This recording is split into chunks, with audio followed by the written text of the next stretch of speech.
సత్యనారాయణ గారు వీళ్ళందరూ first day నేను షూటింగ్ వచ్చినప్పుడు బయట రామారావు గారు ఒకేళ్ళ స్పాట్లో ఉండి మేమంతా సెట్లో బయట కూర్చుంటే ఏయ్ పిల్ల ఇట్రా, ఎవరితో యాక్ట్ చేస్తున్నావు తెలుసా నువ్వు? తెలుసు, రామారావు గారు చెల్లెలు.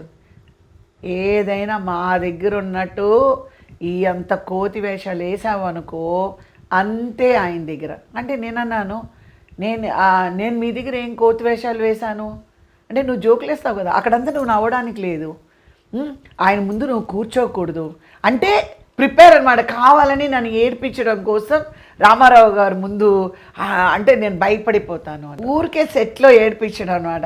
నేను తిన్నగా రామారావు గారు ఇలా స్వింగింగ్ చైర్లో కూర్చొని ఉన్నారన్నమాట.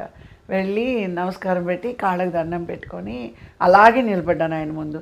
నిలబడితే కవిత గారు కూర్చోండి అంటే, లేదండి సత్యనారాయణ గారు, వరలక్ష్మి గారు బయట నాతో చెప్పారు మీ ముందు నవ్వకూడదు, మీ ముందు కూర్చోకూడదు. ఓయ్ పిల్లడే, ఎక్కడో సత్యనారాయణ గారు రండి.